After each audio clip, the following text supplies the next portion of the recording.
tardes, bienvenidos a su programa Desde tu Mirada, 6:10. Está sintonizando el 10:40 de AM si nos escuchas en Guadalajara, Jalisco, 95.1 de FM si nos escuchas en Austin, Texas. También puedes estar a través de la página www.radiomujer.com.mx. Estamos aquí, tus psicoanalistas de la radio, para dar continuidad a este tema acerca del complejo de inferioridad.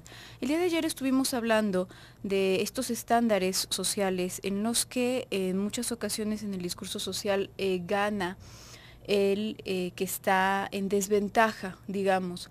Y decíamos que es por esta ganancia por la que muchas personas, digamos, se saben colocar en ese sitio, no de una manera consciente, sino a nivel inconsciente, digamos, que aparece eso como ganancia, pese a que sí estén padeciendo la situación de desventaja como tal.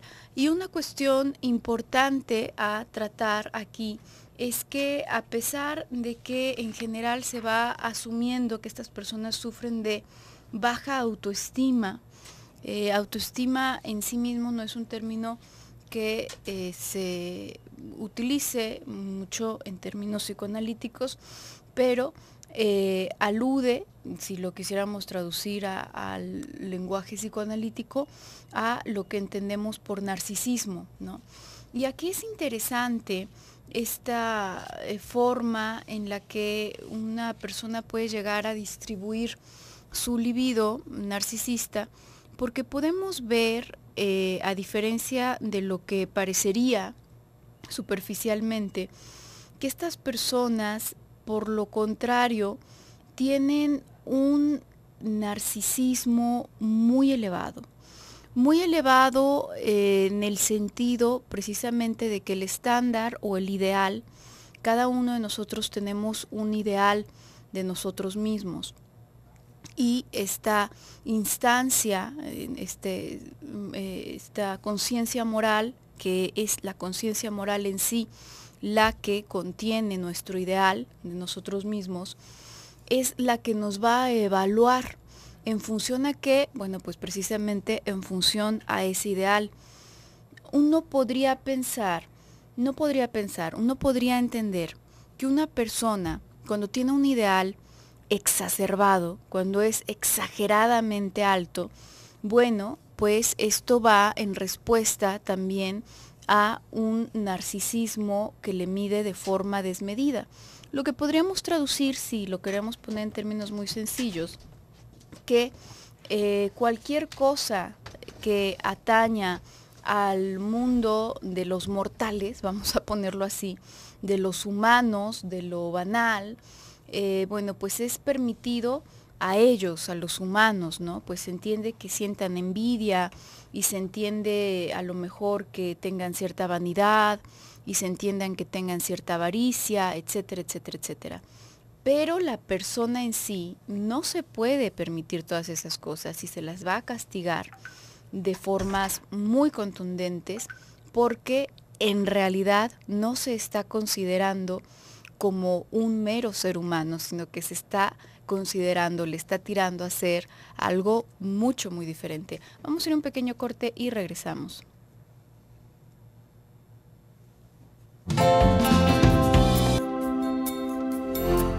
Y le recuerdo que tenemos el teléfono celular para que usted se comunique con nosotros vía WhatsApp. Es 333-822-3208 y los teléfonos en cabina 3122-1190 y 3647-1883. Estamos hablando el día de hoy sobre el complejo de inferioridad. Esto que de alguna manera todos vamos utilizando estas palabrejas, aunque no sepamos muy bien qué significan, nos sentimos como con cierta experiencia en la vida como para irle poniendo nombre a todas estas cosas. Es que a mí lo que me sucede es que tengo complejo de inferioridad, es que tú tienes complejo de inferioridad, es que yo tengo complejo de superioridad, lo que usted guste, pero cuando escuchamos complejo, es como si fuera una cosa negativa, ¿no? De entrada es, ay, es que está acomplejado es como si estuviéramos ahí medio ruñidos, medio hechos bolita, como lo podríamos pensar, como defectuosos hasta cierto punto, ¿no? Pero no es exactamente eso lo que se va intentando comunicar cuando se habla de un complejo. Es como cuando hablamos del complejo de Edipo. ¿no? ¿Qué quiere decir eso? Ay, pues es que como Edipo estás acomplejado. No, no es eso. Es una formación multifactorial de elementos tanto interiores como exteriores que van generando un acomodo psíquico. Pero para hacerlo más sencillo, no es que estemos acomplejados, es simplemente un cierto diagnóstico que podríamos hacer para un conjunto de características de personalidad. Pero no quiere decir que yo tengo complejo con que soy inferior, es muy, muy, muy distinto. Y por lo general cuando hablamos de estos complejos, tanto de inferioridad como de superioridad, que le voy a decir no es tanto un término psicoanalítico, es más bien como este lenguaje coloquial y algo que van retomando un poquito algunas otras ramas de la psicología. Realmente a lo que nos estamos refiriendo son a distintas posturas del narcisismo, no tanto a que si somos o nos sentimos o pensamos sobre la inferioridad, sino de cómo se va traduciendo el mundo a través de posiblemente una herida narcisista. ¿Esto qué quiere decir? Acá tendríamos que entender, una vez más, cómo en nuestros primeros momentos de desarrollo se van decidiendo y se van formando ciertas estructuras, se van adoptando modelos y estos modelos nos van determinando para nuestro futuro de una manera bastante poderosa. Dentro de todas estas cosas que pueden llegar a suceder está nuestra experiencia de ser amados o de ser valiosos. Y esto es algo que, si vamos a hablar de esto del complejo de inferioridad, es bastante importante recalcar. ¿Por qué? Porque por ahí se puede ir escuchando también en lo coloquial que un niño amado va a poder amar a los demás. Y no andamos tan perdidos en eso, fíjese. Una de estas partes de la cultura general que nos van dirigiendo de una manera positiva hacia el conocimiento. Para que nosotros podamos amar, necesitamos la experiencia de ser amados, porque uno no puede dar nada que no haya recibido, uno no puede dar nada que no conozca. Con este sentido, si pensamos en la inferioridad, tendríamos que ver alrededor de la valía que vamos suponiendo cada uno de nuestra persona. Esto, ¿cómo es que se experimenta? Aquí tendríamos que verlo sobre el deseo de nuestros padres de que nosotros estemos o no estemos. Eso es lo que nos hace valiosos, porque si nos dicen que lo más valioso de nosotros son nuestros ojos, nuestra inteligencia, nuestra personalidad, somos muchos como para pensar que eso tiene algún tipo de valor. Acá lo importante es que alguien nos quiera, que alguien nos haya querido traer. Y eso es justamente lo que le va dando importancia a otros aspectos de nuestra personalidad, porque se va traduciendo como, es que tus ojos son una cosa hermosa, ¿no? Son una cosa hermosa para mí, es lo que estoy diciendo. Eso es algo hermoso para mí. Tu personalidad, la manera en la que tú eres, es algo preciado para mí. Y en ese sentido, vamos a ir adquiriendo un sentido de pertenencia, de aceptación de las personas que están a nuestro alrededor. Y esto, que muy comúnmente también se puede llamar autoestima, nos va permitiendo construir habilidades que nos separan extrañamente de esos primeros modelos y que nos permiten caminar solos. Justamente ahí es en donde estaría la ruptura cuando estamos hablando de un supuesto complejo de inferioridad. Claro, y aquí, como tú comentas, José Luis, va a estar íntimamente relacionado con el manejo que tuvieron de cada persona durante la infancia y la relación, los modelos que hayan tomado, etcétera, etcétera, etcétera. El tipo de moral y cómo se les enseñó esa moral a las personas, porque decíamos, precisamente es esta instancia la que nos va evaluando, ¿no? Y la que va a dictar qué tan cerca o qué tan lejos estás del ideal, de lo que deberías de ser, ¿no? Como una buena persona o como un buen hijo, simple y sencillamente como alguien, un individuo que vale la pena, ¿no? Entonces esto, cuando queda de una forma muy exagerada en la cabeza, podemos encontrar algo interesante. El día de ayer hacíamos la comparación entre personas quizás notoriamente con poder, como poníamos este ejemplo del policía y la mujer con todos sus hijitos, ¿no? Y cómo de inmediato se ve el que tiene poder como alguien malo, ¿no? Y el otro es la víctima y es el bueno, etcétera. Y aquí es interesante porque dentro de nosotros mismos no existe una sola tendencia, no existe una sola inclinación. Una inclinación sí, pero no es que una persona predominantemente pasiva no tenga nada de agresividad. Todos tenemos tanto una parte agresiva como una parte pasiva, que puede ser muy destructiva o que puede ser muy constructiva, ambas, cualquiera de ellas, ¿no? No es que una de las dos sea en sí mala o buena, ni viceversa, ¿no? Eh, pero todas estas personas que podemos ver encogiditas, que podemos ver sumisas, dejadas, que ya les hace todo el mundo y que los pisotean y que ven a todas las personas como maravillosas y excelentes, inteligentes, etcétera, etcétera, etcétera, uno podría pensar, bueno, es un pan esta persona, ¿no? No tiene nada de agresividad. Y no es cierto. Habría que pensar dónde está esa agresividad y en qué medida está. Porque debe de estar en una medida tan exacerbada como lo exagerado que podemos ver este sometimiento y esta autodevaluación que hacen sobre sí mismos, ¿no?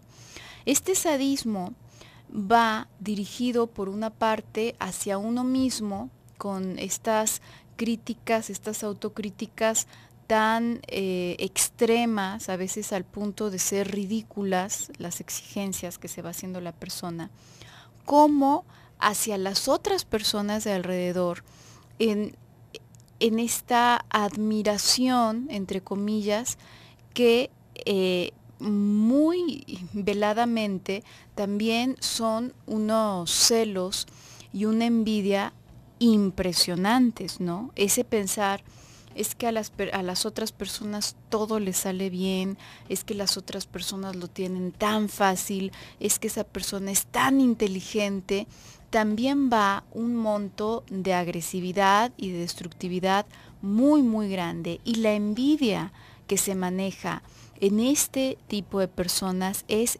impresionante y dista mucho de la apariencia sumisa que suelen tener. Vamos a ir a un pequeño corte y regresamos.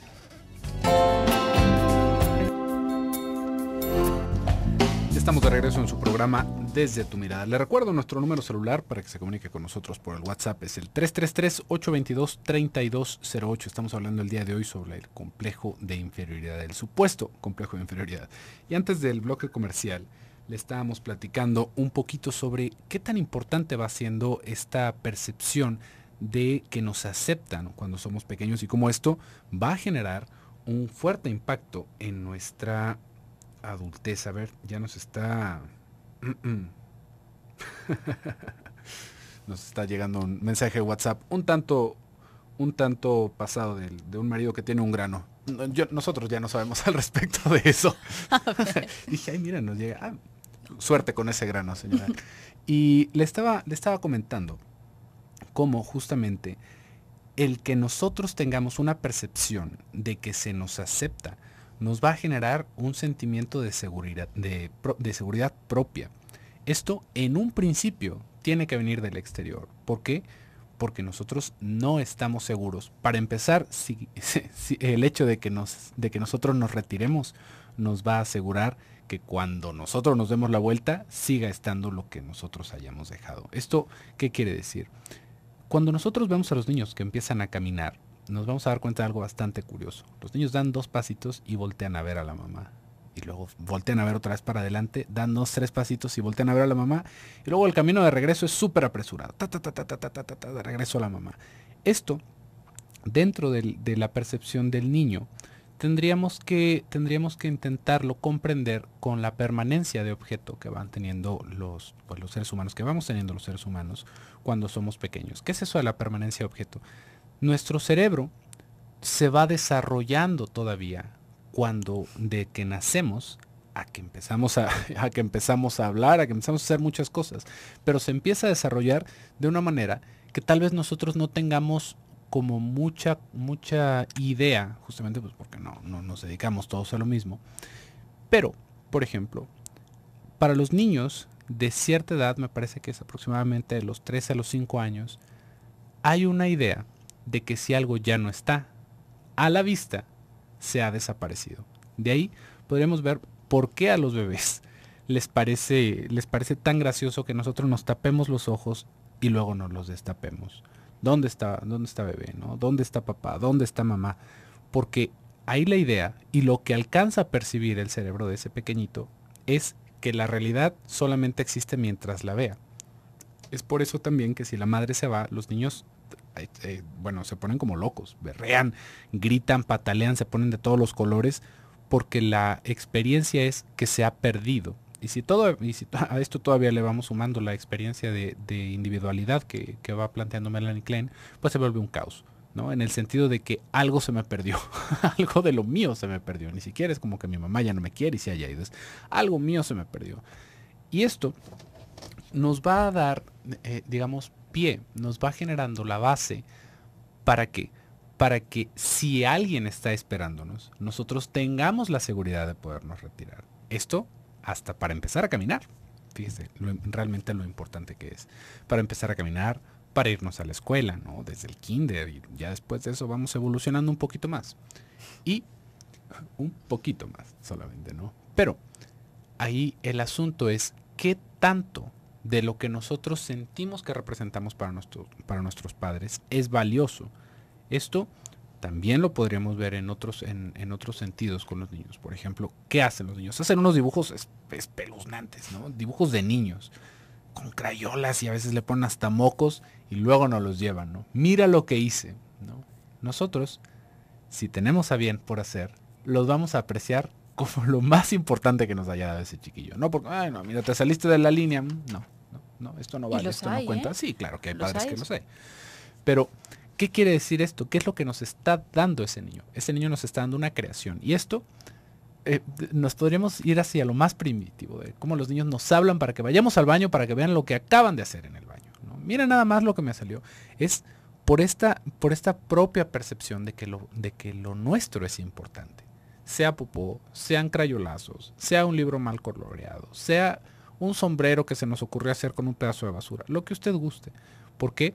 Porque son de los primeros actos creativos. Hasta el hacer popó, ¿no? Que uno podría decir, bueno, pues no, eso que tiene de creativo. El niño lo experimenta como una creación, no porque lo haya hecho específicamente, ¿no? No es que haya creado algo de la nada, pero para el niño así es, ¿no? Entonces, esas primeras experiencias, por marcar algunas que son como muy importantes, no quiere decir que si a nosotros nos vieron feo un dibujo, entonces ya se nos arruinó la vida, no. Pero por marcar algunas, van dando la pauta de cómo nosotros nos sentimos de aceptados y de amados por los que están a nuestro alrededor. Y esto, imaginémoslo como si fuera un tipo de batería, así como la batería de los celulares o de los aparatos electrónicos, que se va rellenando. Y mientras más batería tengamos, más posibilidad tenemos de llevarnos nuestros dispositivos móviles. Lo mismo va sucediendo para nosotros con estos sentimientos positivos. Mientras nosotros nos sintamos más acogidos, nos vayamos sintiendo más seguros de lo que hacemos, es mayor el grado de generosidad que vamos a tener hacia el exterior y de seguridad cuando no haya más personas alrededor. Esto siempre va a necesitar una recarga, ¿no? Hasta cierto punto, mientras más vamos creciendo, se van haciendo dinámicas distintas, pero es necesario que alguien nos lo otorgue para que nosotros contemos con esa seguridad en un principio. Sí, como este estado de benevolencia, ¿no? Porque hay muchas personas que aparentemente son muy generosas. Estas personas que decíamos se desviven por el otro, ¿no? Y se rasgan las vestiduras para que el otro se vista en lugar de ellos, etcétera, etcétera. Y uno podría pensar que hay muchísima bondad atrás de eso, ¿no? Es muy fácil confundir estas cuestiones. Cuando una persona es tan sádica con quien sea, incluso consigo misma, difícilmente podríamos pensar que no está muy iracunda esa persona. Difícilmente podríamos pensar. Habría que pensar qué tanto odio se requiere para hacerte una buena cantidad de daño, ¿no? Para despojarte a ti mismo de una buena porción de bienestar, simplemente porque sientes un deber que te lo comanda, ¿no?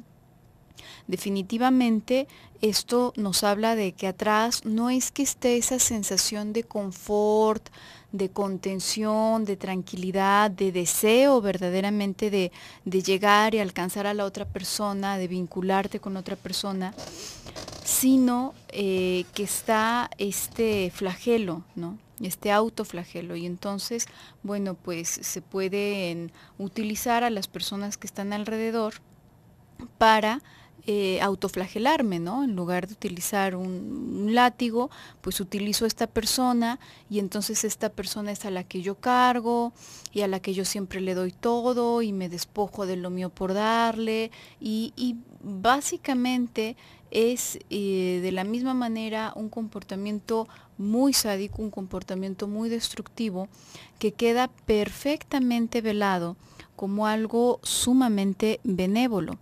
Digamos que aquí se queda tan bloqueada cualquier posibilidad, cualquier otro canal para poder satisfacer la parte sádica de la personalidad. Porque decíamos, no tiene por qué ser algo destructivo, ¿no? También podemos hacer cosas muy constructivas con nuestra agresividad, pero si no hay ninguna vía, entonces digamos que aquí las únicas vías posibles son la propia persona. En la fantasía está el otro, porque esto es otra cosa, ¿no?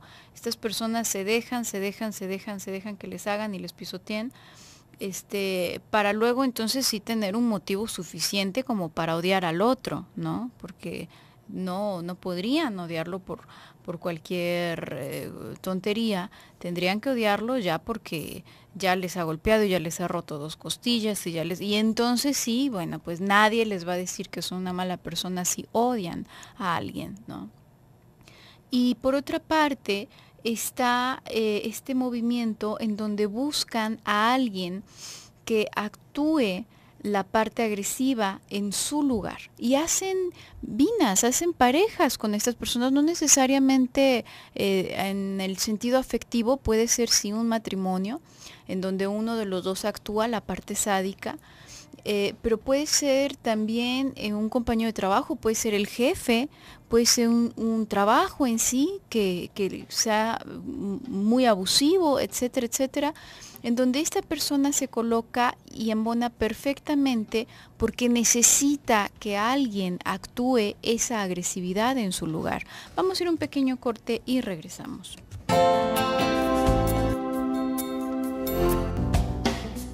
Ya estamos de regreso con nuestro programa Desde tu Mirada. Y si usted se queda con ganas de escuchar en repetición alguno de los programas que estamos transmitiendo, le recuerdo que lo puede hacer en la página de YouTube, solamente buscando nuestro canal Radio Mujer GDL. Con eso va a ser más que suficiente para que usted se pueda dar cuenta de que ahí está la lista de reproducción, en donde usted va a poder escuchar nuevamente el programa que usted guste. Y acuérdese que si hace una participación por ahí, nosotros no tenemos el control de este lugar. Entonces, si nos quiere hacer alguna participación, mándenosla por correo a desdetumirada@radiomujer.com.mx. Y continuando con el tema complejo de inferioridad, hemos estado hablando el día de hoy sobre cómo estas primeras experiencias de aceptación van generando esta fortaleza yoica, si lo pudiéramos nombrar de esta manera, que nos permite afrontar la vida, y si no, también nos va a permitir afrontar la vida a través de ciertas formaciones reactivas alrededor de esto. Justamente ahí es en donde podríamos encontrar este ya tan común complejo de inferioridad, o más bien cómo se va describiendo como el complejo de inferioridad. Cuando decimos, es que yo me siento menos que todos, es que yo no puedo hacer nada, es que yo no valgo para nada. A estas personas, si les creyéramos, nos las imaginaríamos que un día de estos van a acabar muertas en un basurero de hambre, o de que no se alcanzaron a servir agua porque estaban muy lejos los vasos, o por lo que usted guste. Sin embargo, nos vamos a dar cuenta de que estas personas, de una o de otra manera, se van generando un círculo en donde todos se ofrecen para ayudarles, para acompañarlos, para hacerles los mandados, para llevarlos con el doctor, para todo realmente. Esto en una de sus manifestaciones. Y justamente ahí es en donde podríamos pensar cómo se hizo una formación alrededor de esa falta de aceptación. ¿Por qué? Porque hay muchos hogares aquí en México, y esto debe de suceder en todo el mundo, pero muchísimos lugares en donde pareciera que el que puede es el malo, que el que sí tiene capacidad es el malo. Y esto, ¿cómo se acaba entendiendo, ¿no? El que puede comprarse cosas buenas es el malo. El que se puede sostener es el malo. ¿Por qué? Porque no nos está dando a los demás, ¿no? Ahí es un razonamiento medio estúpido, si se fija, ¿no?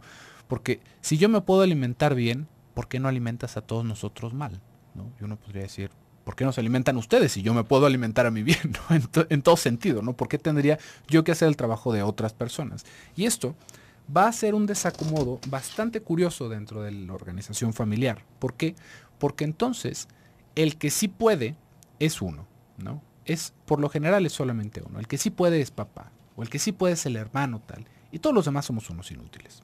Todos los demás no podemos, nos sale todo mal, no sabemos hacer nada, no podemos marcar por una larga distancia porque ya nos confundimos y entramos en crisis. Y entonces, el que sí puede, al que le hacemos creer, entre toda la ola de inútiles que estamos ahí, que sí puede, adivine qué, le toca hacer todo. Le toca hacer todo lo que los demás no queremos.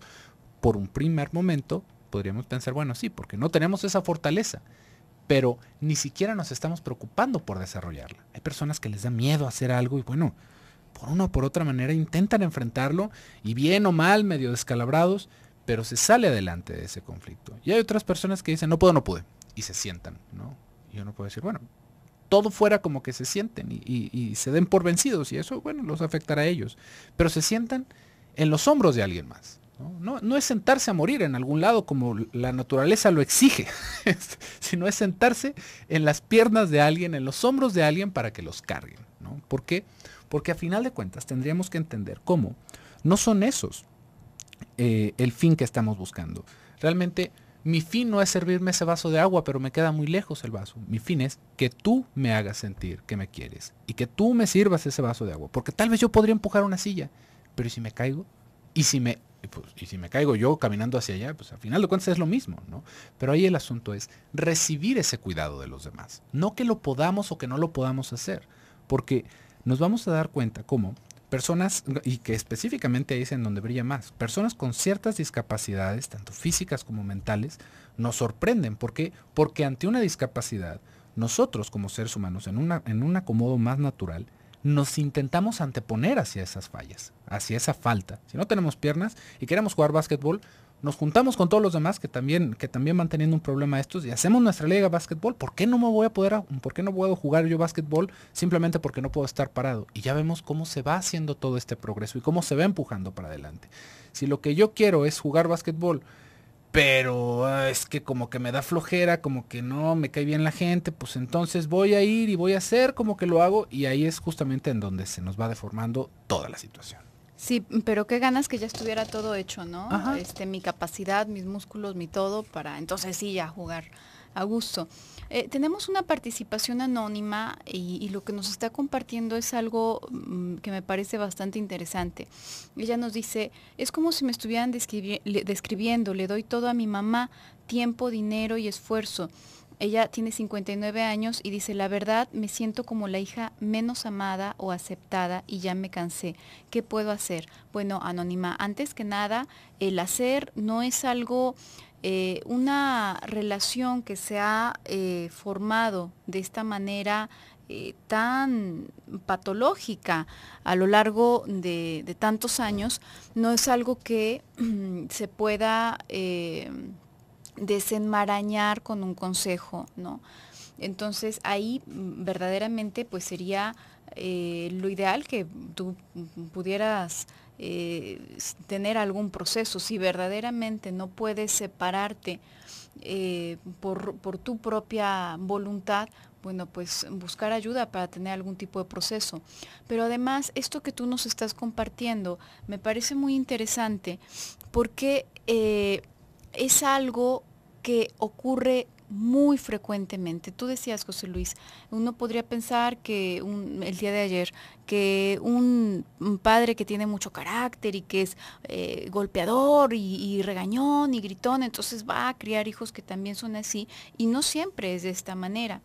Otro fenómeno que vemos muy comúnmente es que estos padres que suelen ser desentendidos, que suelen a veces en concreto abandonar a los hijos, a veces en presencia, el abandono es únicamente a nivel afectivo, pero igual están totalmente ausentes. Padres que constantemente están devaluando a los hijos, que constantemente y explícitamente se están burlando de los hijos. Uno podría pensar, bueno, pues es que los hijos en cuanto puedan, en cuanto cumplan la mayoría de edad, van a poner una patita afuera y a pegar carrera, ¿no? Porque este señor, esta señora, o ambos a lo mejor, pues están haciéndolo pedazos, ¿no? Están viendo a ver cómo hacen pedazos este muchacho o esta muchacha. Y no, es exactamente lo contrario. Es exactamente aquel hijo o aquella hija con quien más ensañaron, quien se queda, quien se preocupa, quien incluso a veces se queda a vivir con ellos y les hace de nana y les hace de... y está ahí pegado, ahí pegada para siempre, de por vida. Entonces, ¿qué ocurre con esto? Ahí muchas veces hemos dicho en relación a distintos temas que no únicamente el amor nos une. Podemos estar, sí, vinculados a alguien o a algo por amor a esa persona, pero también podemos estar unidos a alguien por el odio que se le tiene a esa persona, ¿no? ¿Por qué? Y sobre todo cuando es una relación madre-hija, cuando es una relación respecto a los padres, en muchas ocasiones la madre, por más que la hija ya sea adulta, nunca pierde esta dimensión dentro de la cabeza de la hija, sigue siendo como esa persona enorme.